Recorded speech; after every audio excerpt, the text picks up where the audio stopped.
साहिबगढ़ के ठाकुर मनन चौधरी ने आज चौथी शादी की थी। 50 साल के मनन चौधरी की दुल्हन 20 साल की कमसिन रूपा थी, जिसे उसके पिता से खरीदा गया था। आप रूपा के पिता होकर इस शादी के लिए मान कैसे गए? मेरी मजबूरी को तो समझो। शादी में सभी इस बेमोल जोड़ी को देखकर सभी खुसुर फुसुर कर रहे थे, मगर रूपा और उसकी माँ बहुत दुखी थे। पिता तो इतने खुश थे जैसे उन्हें स्वर्ग की प्राप्ति हो गई हो, क्योंकि उनका कर्ज भी उतर गया था और बेटी की शादी में दहेज देने के बजाय उन्हें चौधरी साहब से अच्छी खासी रकम मिली थी। मैंने सोच लिया है कि बेटी की जो किस्मत खराब हुई है उसे सुधार कर ही रहूंगी। वो शादी को छोड़कर किसी से मिलने के लिए चली गई। अरे यह सब क्या हो रहा है? हमें जाने की जल्दी है। दुल्हन की विदाई करो। अरे माँ को तो आ जाने दो, उसके बाद हम बेटी की विदाई कर देंगे। अरे हमारे पास तुम लोगों के लिए फालतू वक्त नहीं है, हम अभी निकलेंगे। अपनी बेटी को बाद में भेज देना। अरे ठाकुर साहब, आप तो नाराज हो गए। आपकी अमानत है, आप जब चाहें तब ले जाइए। कहते हुए पिता ने अपनी बेटी को खुशी खुशी ठाकुर साहब की कार में बिठा दिया, मगर तभी उसकी माँ भागती हुई आई और वहां उसकी मांग में राख भर दी और एक नारियल ठाकुर साहब के ऊपर से घुमाकर अपने आंचल में बांध लिया। तू घबरा मत, सब कुछ अच्छा होगा। बेटी की विदाई के बाद वो उस नारियल को लेकर शमशान चली गई। जलती हुई चिता के पास उन्होंने कोई क्रिया की और उस नारियल को उस चिता में ही जला दिया। कुछ देर बाद एक जोर के धमाके के साथ वो नारियल फूटा और एक अजीब सा काला धुआं चिता से निकलने लगा। वो धुआं एक साए में बदलकर उस कार के ऊपर मंडराने लगा, जिसमें ठाकुर साहब और रूपा बैठे हुए थे। लो उतरो, हमारा घर आ गया। रूपा सोच रही थी कि हवेली में कोई उसका स्वागत करेगा, मगर किसी ने नववधू का कोई स्वागत नहीं किया।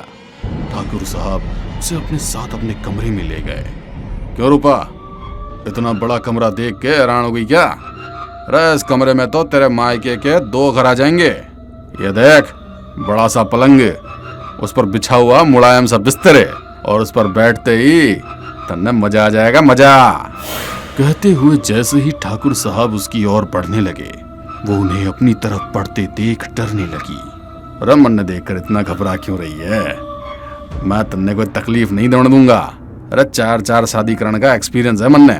अरे पहले ही रात तुझे जन्नत की सैर करा दूंगा। कहते हुए उन्होंने रूपा को झटके से पलंग पर पटक दिया, मगर खुद जैसे ही पलंग पर चढ़े उन्हें करंट लगा और वे पलंग से नीचे गिर गए। अरे 2 कौड़ी की लड़की, तू मुझे धक्का दे रही है? तुझे तेरे बाप से खरीद कर लेके आया हूं। जो चाहूं तेरे साथ कर सकता हूं, समझी? रूपा उनकी बात सुनकर डरने लगी, क्योंकि उसने तो ठाकुर साहब को धक्का ही नहीं दिया, फिर वो कैसे गिर गई? रूपा को कुछ भी समझ नहीं आया। मैंने आपको धक्का नहीं दिया। मगर ठाकुर साहब उसकी बात सुने बिना गुस्से में कमरे से निकल गए। अगली सुबह रूपा को समझ नहीं आ रहा था कि वो अब क्या करे। हवेली में घूमते घूमते वो एक बंद कमरे के सामने जाकर खड़ी हो गई। वो उस कमरे का दरवाजा खोलने ही वाली थी कि पीछे से ठाकुर साहब ने आवाज लगा दी। रूपा, वहां क्या कर रही है? तन्ने जो भी चाहिए वो नौकरान कह दे, तुझे तेरे कमरे में मिल जाएगा। अब जाए यहाँ से। वो मैं केवल ये घर देख रही थी, बस पूरा घर देख रही थी। अरे क्या देखना है तुमने? तेरा घर मेरा घर के आगे है ही क्या?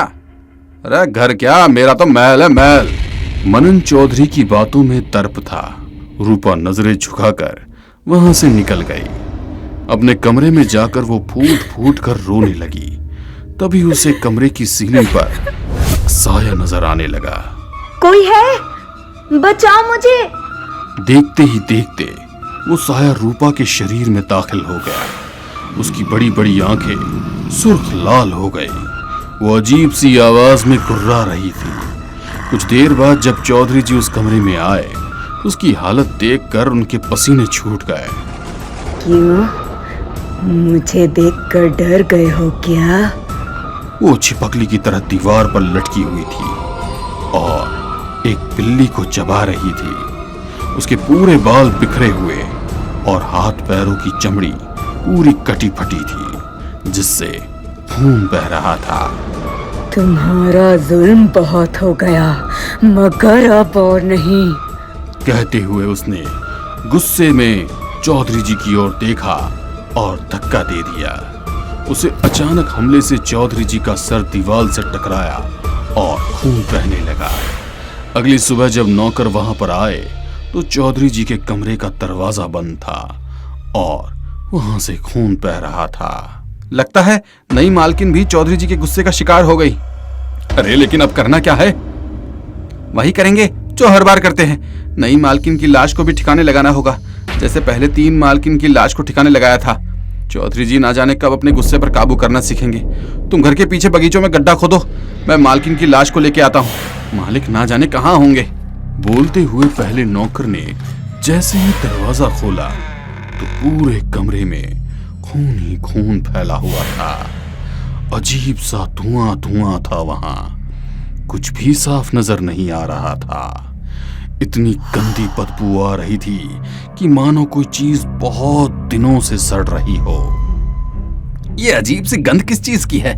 क्या रात भर में ही लाश सड़ गई क्या?